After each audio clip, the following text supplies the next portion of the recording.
The silk scarf slipped through my fingers like water, delicate, expensive, and unmistakably not where it should be. I found it tangled in our bedsheets this morning, a splash of crimson against white cotton. Isabella never leaves her things lying around. She's meticulous, organized, a surgeon's habits carrying over into home life. I lifted it to my face and that's when I caught it. A scent that didn't belong. Musky cologne, decidedly not mine. I prefer the oceanic notes Isabella gifted me last Christmas. This was something richer, more assertive. My fingers tightened around the fabric as I noticed something else. A bright red lipstick smudge near one end. Isabella never wears this shade. Her makeup is always subtle, professional, muted pinks and nudes. Never this brazen scarlet that screamed of intentions I didn't want to comprehend. With trembling hands, I walked to our closet and pulled out the white shirt I'd worn to last month's hospital charity dinner. Isabella had borrowed it the night before, claiming she'd spilled coffee on her blouse before a meeting. There on the collar, the same vivid red mark. My phone rang, shattering the silence. Martin from work, asking about our meeting with the Hendersons. I need to reschedule, I said, my voice sounding foreign to my own ears. Something's come up. Everything okay, Adam? No. Yes. I'll call them myself. 13 years of marriage. 13 years since I'd met Isabella during her internship, back when I was still working at the insurance company. Her confident stride down the hospital corridor had stopped me in my tracks. 2 years of dating, a wedding at her parents' sprawling estate, and then Cole and Ava, our stubborn 11-year-old son who inherited my determination and our artistic 8-year-old daughter. The sounds of life drifted up from downstairs. Cole arguing about something, Ava's high-pitched laughter, Isabella's voice, calm, measured, normal, orchestrating the morning routine. I tucked the scarf into my dresser drawer and headed downstairs, my chest hollow. Morning, sleepyhead, Isabella said, pressing a casual kiss to my cheek, her scent, her usual scent, vanilla and something floral, filling my nostrils. Coffee's fresh. I watched her interact with our children. She checked Cole's backpack, making sure he had his science project notes. She braided Ava's hair with practiced efficiency, promising to attend her art showcase next week. Nothing in her demeanor suggested anything was amiss. I'm heading out, she announced, collecting her travel mug and hospital badge. Surgery's back-to-back today. Don't wait up.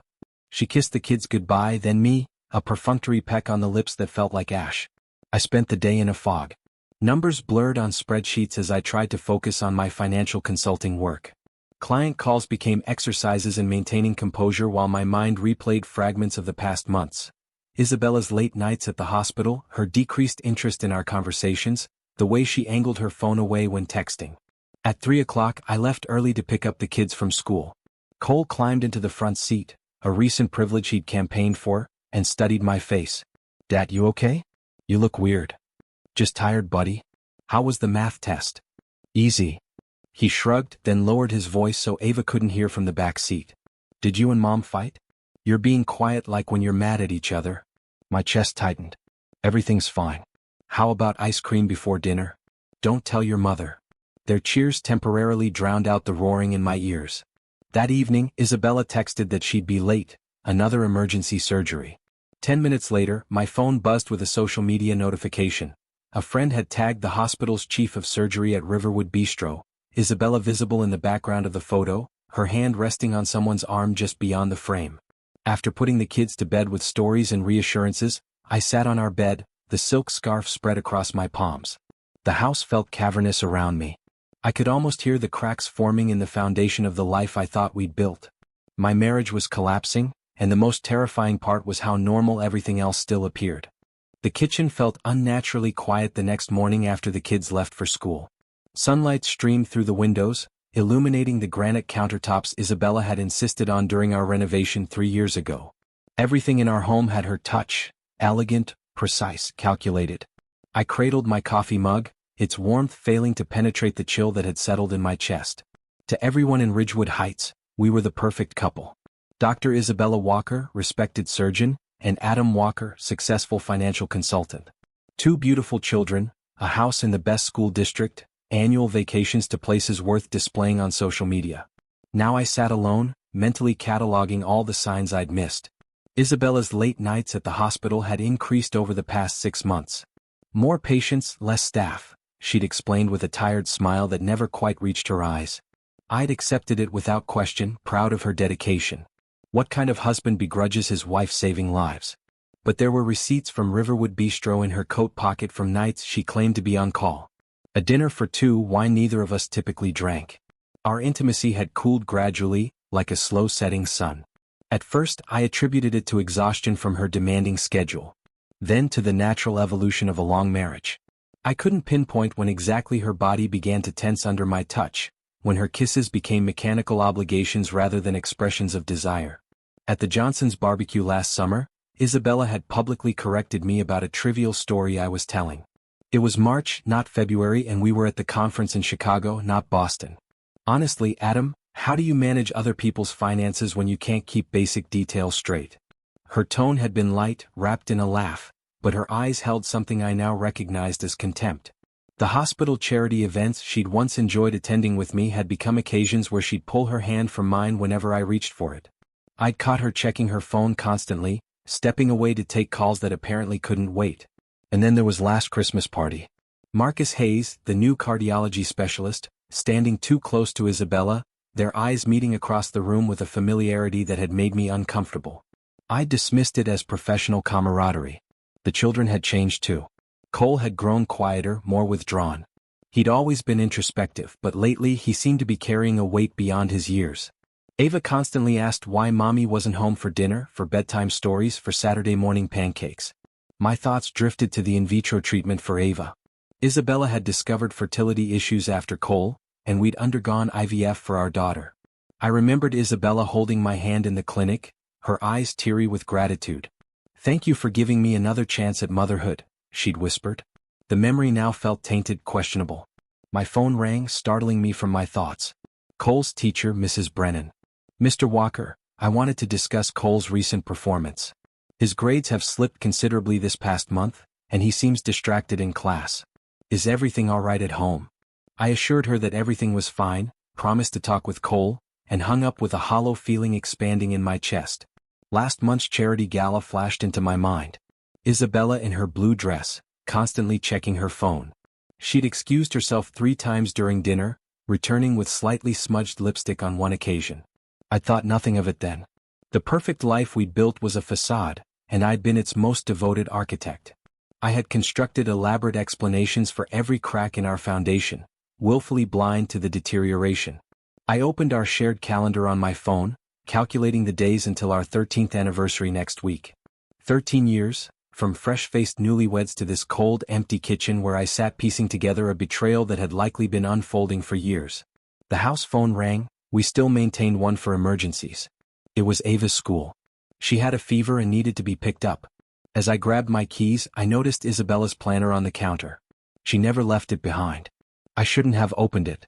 Some part of me knew that crossing that line would make everything real in a way I wasn't prepared for. But I did. And there, on next Thursday, our anniversary, was a notation, Lake House with M, 8 p.m. The planner felt heavy in my hands as I carefully replaced it exactly as I'd found it. I had a sick child to collect, a son whose grades were slipping, and a wife who was planning to spend our anniversary with another man. The perfect life was perfect only because I'd chosen not to look too closely at its imperfections. I stood in our kitchen 1 week before our 13th anniversary, listening to the shower running upstairs. Isabella was preparing for her day, unaware that mine had already imploded. Her phone buzzed on the counter. I'd never checked her messages before. Trust had been our foundation. Or so I'd thought. I picked it up, telling myself I only wanted to look at our shared calendar, to see if she'd made any plans for our anniversary. The notification flashed across her screen. "Marcus, last night was perfect. Can't wait for our next meetup. When are you going to tell him?" My fingers moved of their own accord, unlocking her phone with the passcode she'd never bothered to hide from me, our wedding date. The messages opened to reveal months of conversations with Dr. Marcus Hayes. "Meet at the lake house at 8? Wore your favorite perfume today. You noticed. Conference room B is empty during lunch. 20 minutes. I scrolled back, each message driving the knife deeper. There were photos of them together at places Isabella had claimed were medical conferences. Weekend trips. Intimate dinners. My stomach turned as I came across a picture of them at the very restaurant where I had proposed to her. Then came the messages about me. "He still thinks we're just having issues. Poor guy. At least he's a good babysitter while you're with me." I kept scrolling, drawn to my own destruction like a moth to flame. They discussed how to divide our assets after the divorce.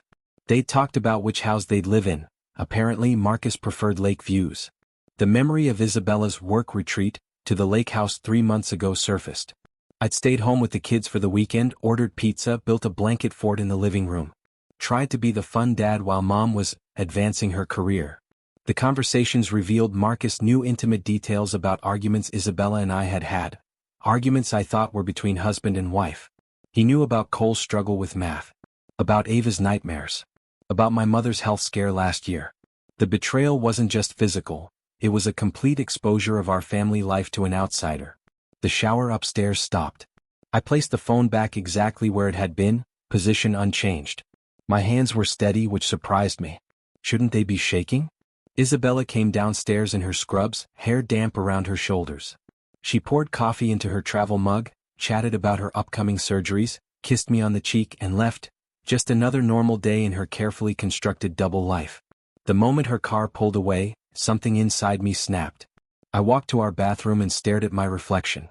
The man looking back at me was a stranger, hollow-eyed, pale. I slammed my fist into the mirror, shattering it. Blood dripped from my knuckles onto the white tile floor.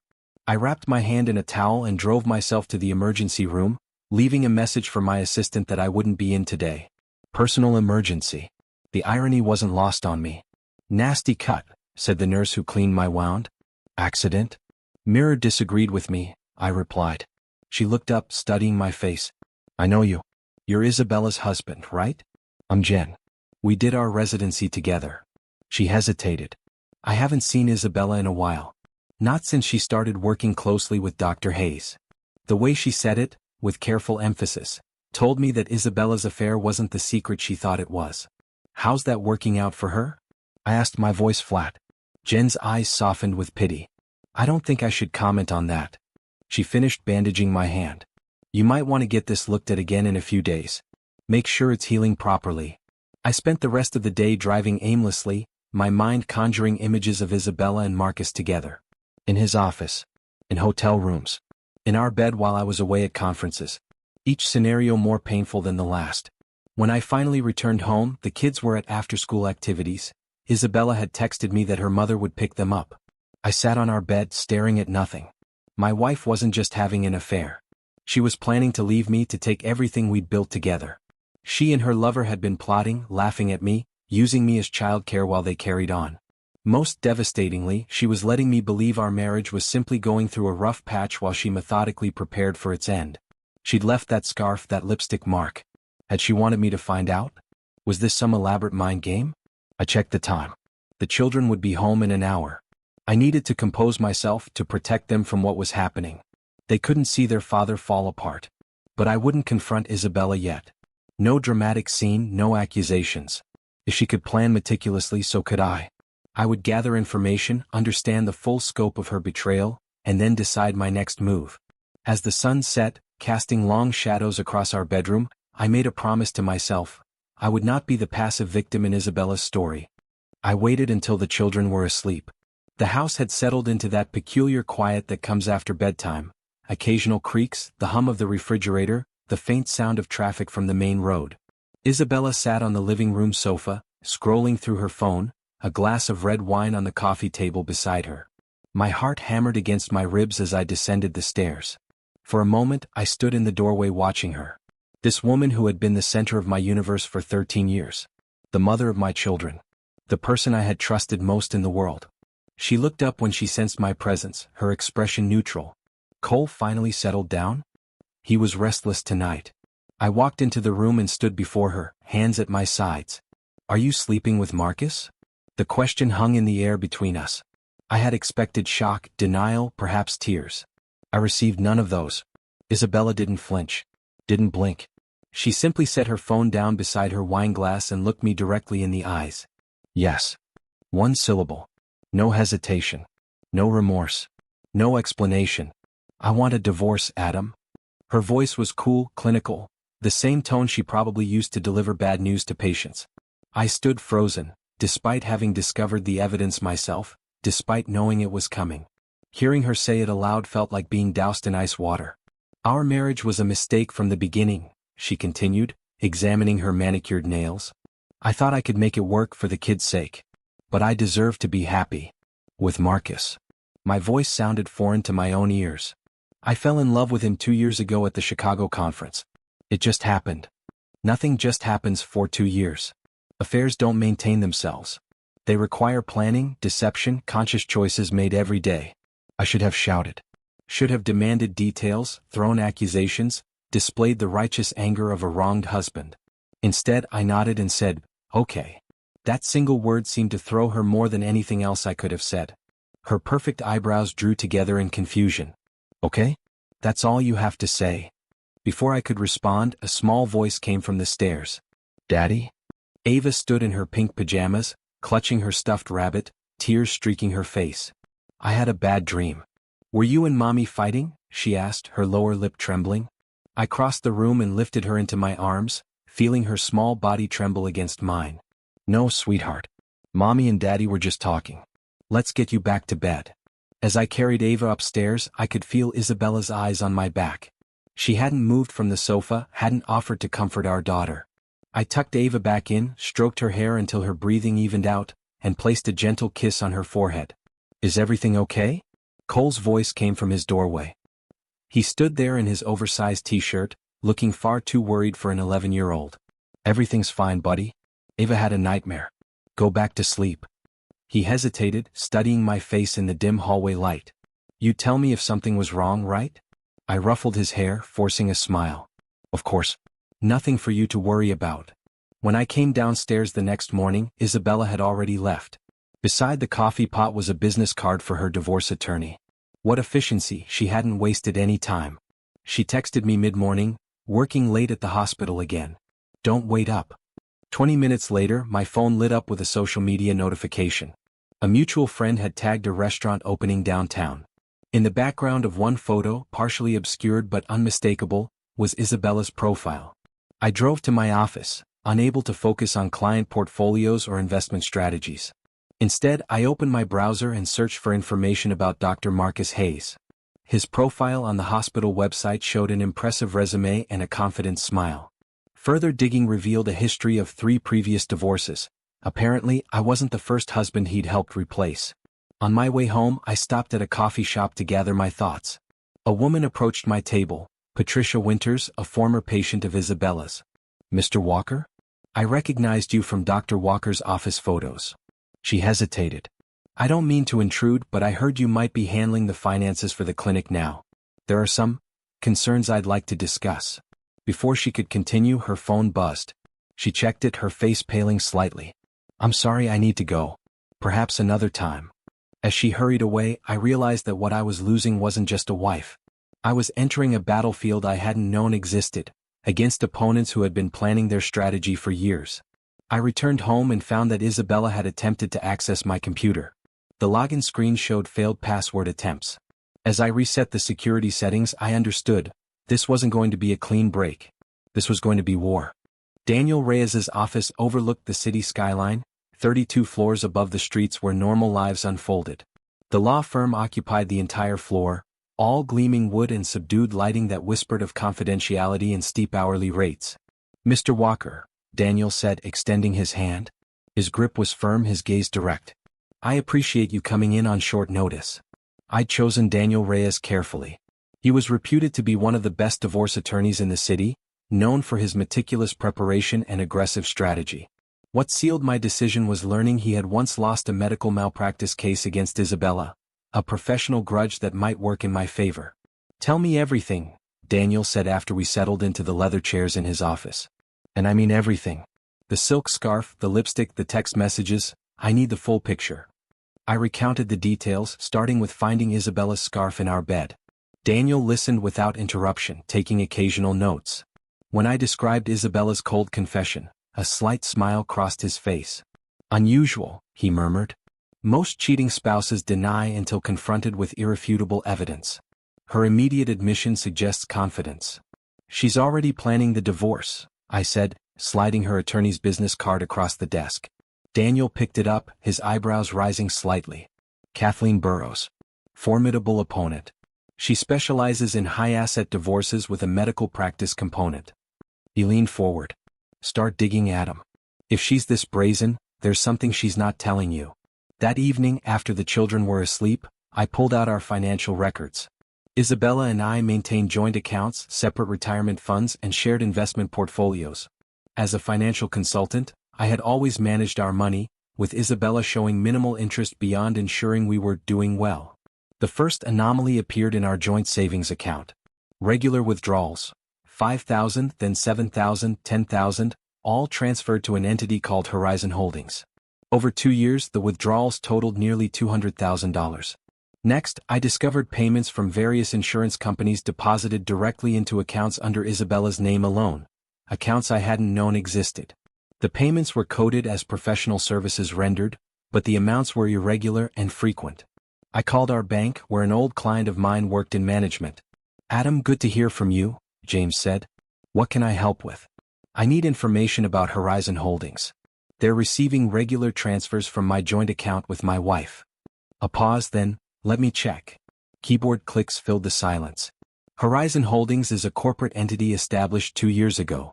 The registered owner is Isabella Walker. My stomach tightened. Are there any other accounts connected to this entity that I should know about? I shouldn't be telling you this, James lowered his voice, but there's a separate business account under the same name. Significant activity. You're not listed as an authorized user. After hanging up, I pulled out our tax returns from the past 3 years.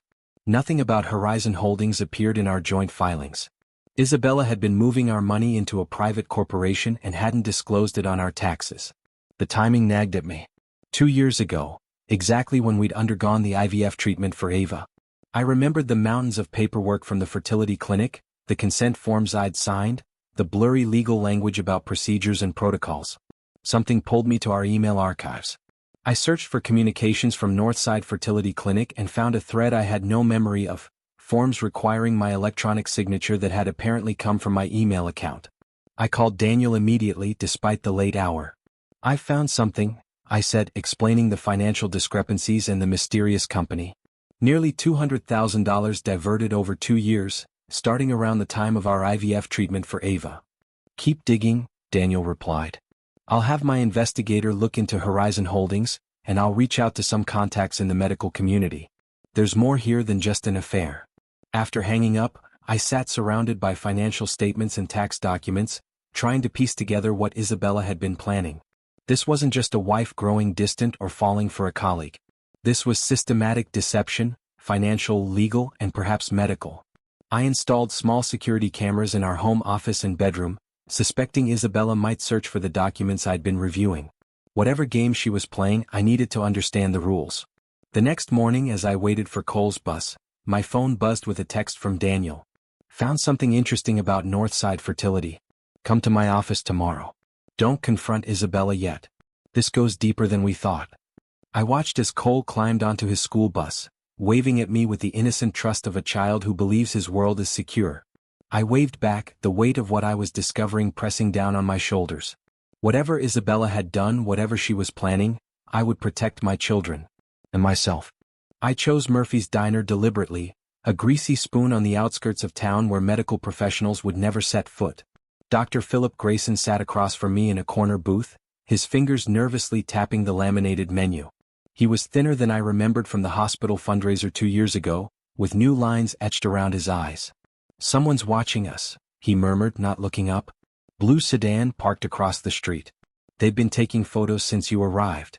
I resisted the urge to turn around. "Are you surprised?" "No." He sighed, pushing away his untouched coffee. "That's why I insisted on meeting somewhere like this. Less chance of being overheard." The waitress brought my coffee and retreated, sensing the tension at our table. "You said on the phone you had information about Northside Fertility and my wife," I prompted. Philip leaned forward, voice barely above a whisper. 2 years ago, during your wife's IVF treatment for your daughter, Isabella entered into an arrangement. I discovered it by accident." "What kind of arrangement?" My mouth felt suddenly dry. "I worked at Northside then. I was reviewing patient files and noticed discrepancies in several cases, including yours." He paused, checking the window again. "I was removed from the practice shortly after raising concerns. Official reason, negligence. Real reason, I knew too much." "About what?" Horizon Holdings is a shell company connected to the fertility clinic. It's used to funnel money for certain services. His eyes met mine directly for the first time. Services like ensuring only specific genetic material is used during IVF procedures. The implication hung in the air between us, too monstrous to process immediately. Are you saying? I couldn't finish the sentence. Isabella arranged to have your sperm replaced with donor material. His words fell like stones. She paid for it through Horizon Holdings along with several other couples. The diner seemed to tilt around me. That's impossible. I was there. I provided samples, which were replaced before fertilization. Philip pushed a folder across the table.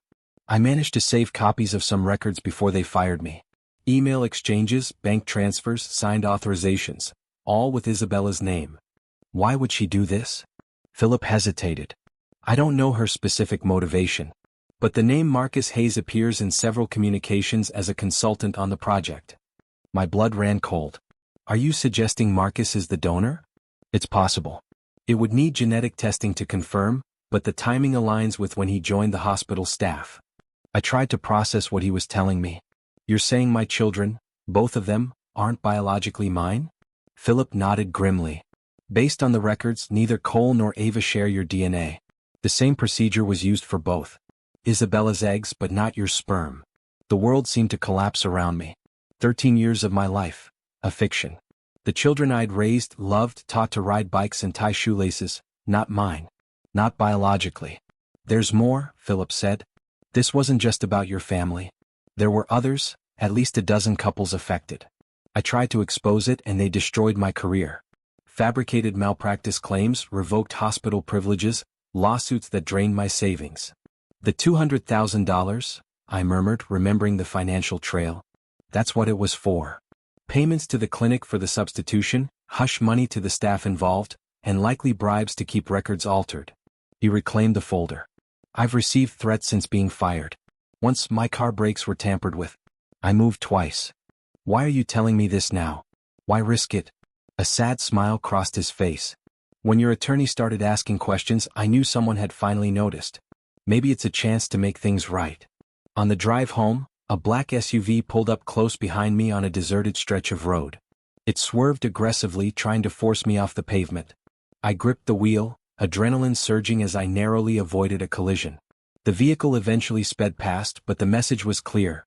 I was getting too close to something dangerous. At home, I locked Philip's documents in my desk drawer, hands trembling. Isabella had left a note saying she'd taken the children to her parents for the weekend. No discussion, no warning. Just another power move in our disintegrating marriage. I poured myself a scotch and sat in the darkened kitchen. The truth was more horrific than I could have imagined. Not just an affair, not just financial deception, but a fundamental lie about our family itself. My phone buzzed with a text from Daniel. Did you meet with Grayson? Call me immediately. Before I could respond, another message appeared. This one from an unknown number. Stop digging if you care about your children. I stared at the threat, ice forming in my veins. What had begun as the discovery of an affair had unraveled into something far darker. Medical fraud, criminal conspiracy, and the shattering knowledge that the children I loved with every fiber of my being might not be mine at all. But they were still my children. And I would protect them no matter what DNA tests might say. I bought the DNA test kits at a pharmacy 20 miles from home, paying cash. The clerk barely glanced at me as she rang up the purchase.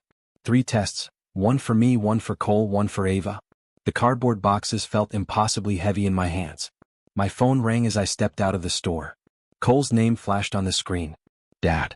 His voice sounded smaller than usual. Can you come get us? I don't want to stay at Grandma and Grandpa's anymore. What's wrong, buddy? A hesitation. Marcus is here. Mom said he's just visiting, but they're acting weird. Grandma keeps telling Ava and me to call him Uncle Marcus, but he's not our uncle. My grip tightened on the phone. I'll be there in 40 minutes. Pack your things. Isabella's parents lived in an upscale neighborhood with manicured lawns and discreet security systems. They answered the door with identical expressions of disapproval. Adam, her father said stiffly. We weren't expecting you. I'm here for my children. I kept my voice level, aware of little ears potentially listening. Her mother crossed her arms. Isabella said you two were having problems. That you weren't being reasonable about the separation. Did she mention her affair with Dr. Hayes? or that she's been systematically emptying our accounts. I stepped past them into the foyer. Cole? Ava? It's Dad. The children appeared from upstairs, relief evident on their faces. Cole carried both their backpacks. Ava ran to me, wrapping her arms around my legs. Isabella emerged from the living room, Marcus half a step behind her. Seeing them together, the matching body language, the casual intimacy, made my stomach turn. Adam, she said coolly. We agreed the children would stay here this weekend. We agreed to nothing. You left a note. I picked up Ava, who buried her face in my neck. Cole called me. He wants to go home. Marcus stepped forward, a conciliatory smile on his face. Adam, I know this is difficult. Dr. Hayes, I cut him off. I suggest you stay out of conversations regarding my children. The drive home was tense until we passed the city limits. Then Cole's shoulders relaxed, and Ava began chattering about the butterflies she'd seen in her grandparents' garden. During dinner, pizza ordered from their favorite place. Ava mentioned casually, Marcus was at our house before, you know. When you were in Boston for that work thing. The pizza turned to ash in my mouth. When was that, sweetheart? I don't know. Last winter? He and Mommy were laughing a lot in the living room. She swirled her straw in her milk. He brought me a stuffed penguin. That night, after they were asleep, I checked my home office. The lock on my filing cabinet had been tampered with. My laptop showed login attempts while I'd been gone. Isabella had been searching for something, financial records, perhaps, or the documentation Philip had given me. The next morning, I proposed a scientific experiment to the children. It's for a friend's research project, I explained, swabbing the inside of Cole's cheek. He's studying how family members share certain genetic traits. Like how I have mom's hair but your smile? Cole asked. The innocence of his question cut deep. Exactly like that. Ava wiggled impatiently during her turn. Will we see the results? What if I'm secretly an alien? I forced a laugh. Then we'll have to find you a proper spaceship, won't we? That afternoon, I drove to a discreet testing facility Daniel had recommended.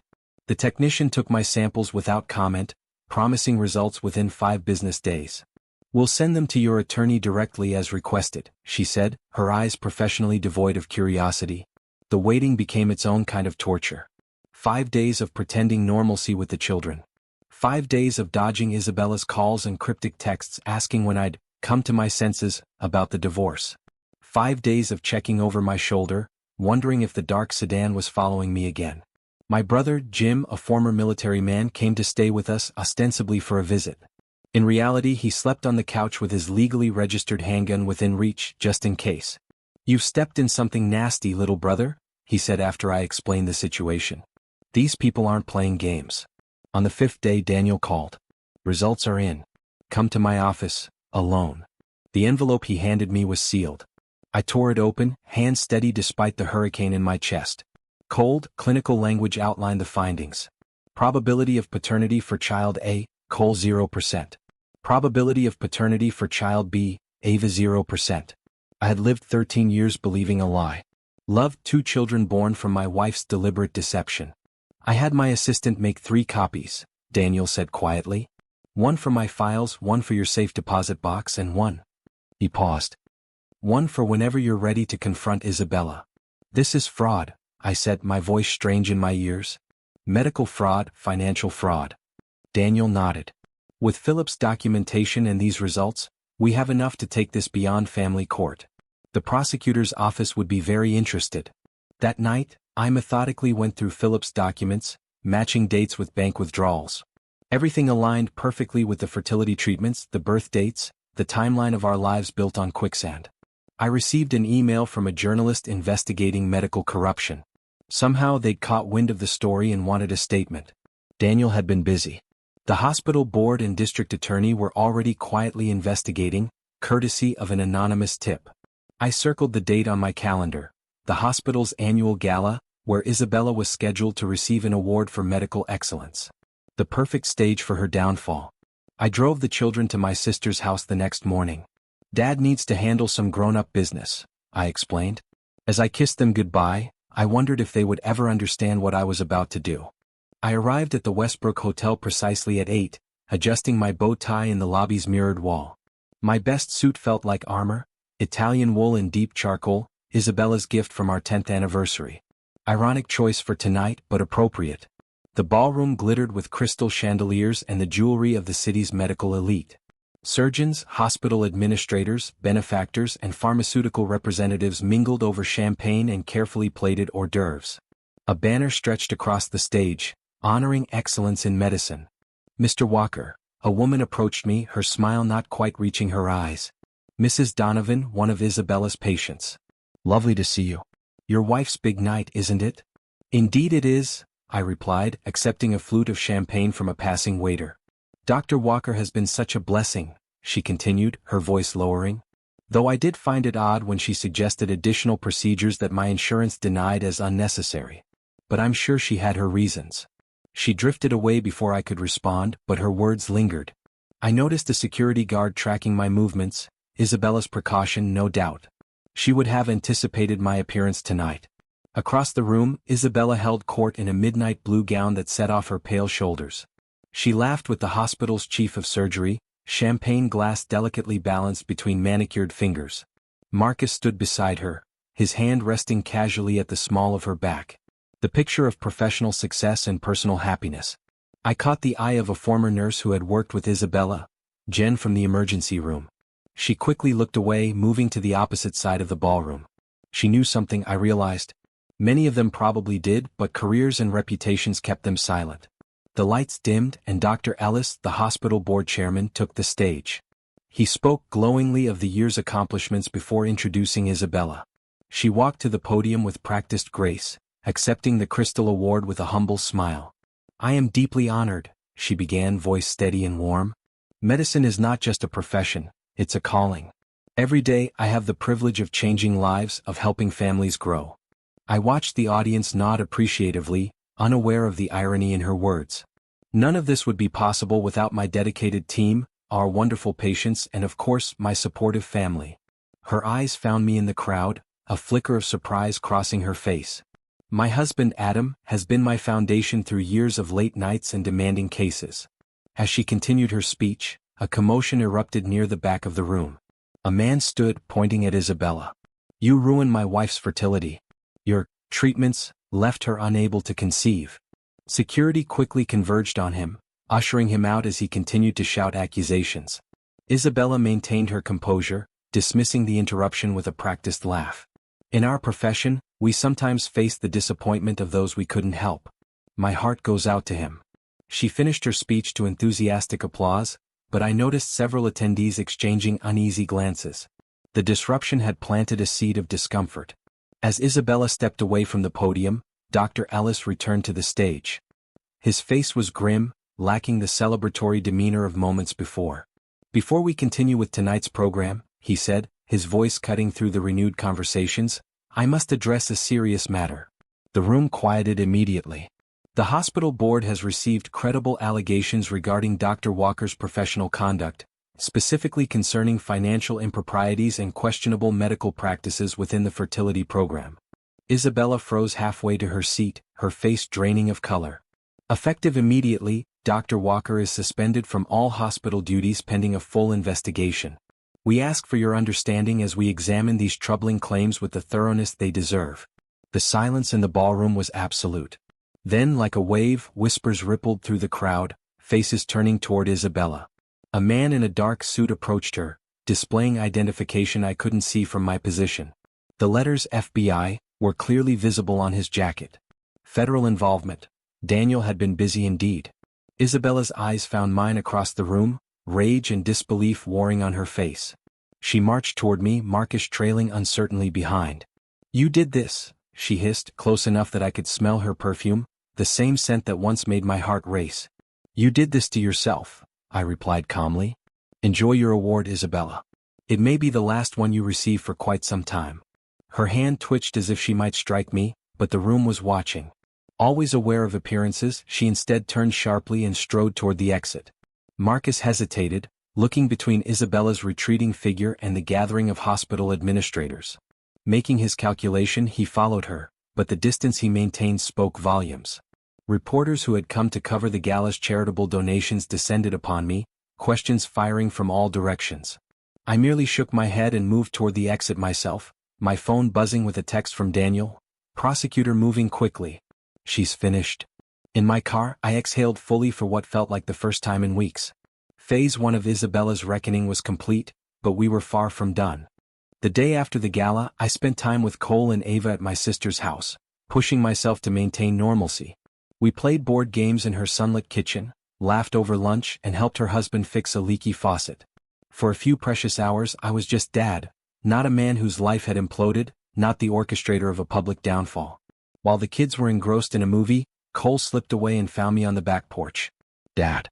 His voice was tentative. "Can I tell you something without getting in trouble?" "Of course, buddy. Always." He sat beside me, shoulders hunched. "I knew about Uncle Marcus for a long time. I saw him kissing Mom once when you were at work." His eyes filled with tears. "I should have told you, but Mom said it would make you sad, and it was grown-up stuff I shouldn't worry about." I put my arm around him, my heart breaking anew. "You didn't do anything wrong, Cole. None of this is your fault." My phone buzzed with a message from Daniel. 3 more families have joined the lawsuit. Meeting with them tomorrow. Hospital records being subpoenaed. Minutes later, a call from Isabella's parents. A voicemail filled with threats and accusations of slander. I deleted it halfway through. That evening I dressed carefully. Dark suit, crisp white shirt, the tie Isabella had always hated. I took the manila envelope containing the DNA test results and drove to La Bella Vita, the upscale Italian restaurant where I had proposed to Isabella 14 years ago. In the parking lot, I overheard Marcus's voice, sharp with tension as he spoke on his phone. "They're asking questions about the clinic's donor program? No, they don't have those records yet. Of course I didn't use my name, I'm not an idiot." I circled around, staying out of sight until he ended the call.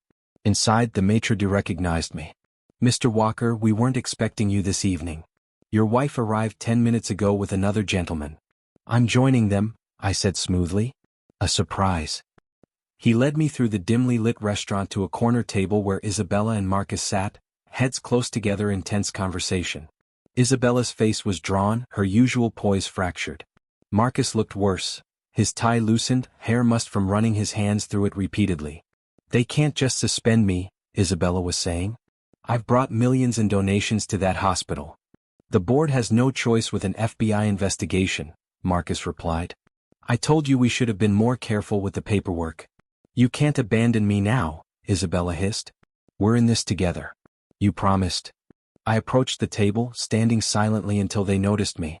Isabella stiffened, while Marcus leaned back in his chair, attempting nonchalance. "Adam," Isabella said coldly. "Come to gloat." I placed the envelope on the table between them. "Congratulations on your freedom, Isabella. I thought you might want to see what it cost." "What is this?" Her voice held a note of uncertainty. "The final piece of the puzzle. I have copies for all the patients you defrauded, by the way." She opened the envelope slowly, withdrawing the DNA test results. As she read, the blood drained from her face. Marcus snatched the papers from her trembling hands, scanning them quickly. "Isabella, what the hell is this?" "You knew," she snapped, her composure cracking. "It was your idea from the beginning." I leaned down, my voice low enough that only they could hear. "Seems like your boyfriend is the only real father at this table. Or perhaps not only at this table. How many other families are there, Isabella?" Her eyes flashed with hatred. "You bastard." Her hand shook as she reached for her water glass. Marcus was staring at her with growing horror. "You told me this was safe, that no one would ever find out." "I was trying to build us a future," she shot back. "A clean break where Adam wouldn't fight for custody. By using my—" Marcus couldn't finish the sentence, the implications sinking in. "How many children, Isabella? How many families?" "Only the ones who could afford it," she answered, her voice suddenly tired. "The ones who wouldn't ask questions." I stood straight, looking down at the wreckage of the woman I'd once loved. "It takes a bastard to recognize one," I said quietly, then turned and walked away. Behind me, I heard the continued disintegration of their relationship. Several diners had witnessed the scene, including, I noticed with satisfaction, a medical correspondent for the local news who had covered the gala the night before. Outside, my phone lit up with a message from Daniel. "How did it go?" I typed back, "Better than planned." Driving home, I passed Marcus's car speeding away from the restaurant. Isabella would be left alone to face the consequences, just as she had planned to leave me. The symmetry felt like justice but not peace. That, I knew, would take much longer to find. I woke to sunlight streaming through blinds I'd forgotten to close, feeling strangely unburdened. For the first time in weeks, I had slept without dreaming of betrayal or revenge. My phone buzzed with news alerts. The hospital had announced a full investigation into the fertility clinic scandal. Isabella's name featured prominently in the headlines, alongside terms like medical fraud and criminal investigation. Daniel called as I was making coffee. The interviews with the other families confirm your suspicions, he said. This scheme was more extensive than we initially thought. At least 15 couples affected over 3 years. And Horizon Holdings? Shut down. Records seized. The prosecutor is building a solid case. He paused. Marcus Hayes is cooperating, trading information for leniency. He claims Isabella masterminded everything, that he was merely a genetic contributor. The euphemism almost made me laugh. Almost. And Isabella? Abandoned by everyone. Her attorney withdrew representation this morning. She's scrambling. After hanging up, I sat on the porch watching the neighborhood come alive. Mrs. Chen walking her corgi. The Thompson kids waiting for their school bus. Normal lives continuing while mine had been fundamentally rewritten. Cole and Ava would be starting therapy next week. Dr. Winters, a child psychologist Daniel recommended, had specialization in family trauma. They'll need tools to process this, she'd explained during our consultation. And so will you. The custody hearing had been brief, almost anticlimactic.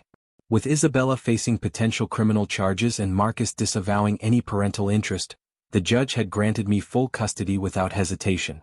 These children need stability, he'd said, eyeing Isabella with undisguised contempt. Mr. Walker has been their father in every way that matters. My phone rang again, Philip Grayson. They're forming an ethics committee, he said without preamble, to establish new protocols for fertility clinics. They want you involved. Me? I'm not a medical professional. You're the one who exposed the fraud. Your perspective is valuable. His voice softened. It might help, Adam. Give some meaning to all this. I promised to consider it, then spent the afternoon in the park with Cole and Ava. We threw a frisbee until our arms ached, ate ice cream that dripped onto our shirts, and laughed more freely than we had in months. At home, we made pizza from scratch, flour dusting the kitchen counters in our faces. After the children were asleep, Cole appeared in the hallway rubbing his eyes. Dad? Can I talk to you? We sat on the edge of his bed, surrounded by his soccer trophies and science fair medals. I knew something was wrong with Mom for a long time, he admitted.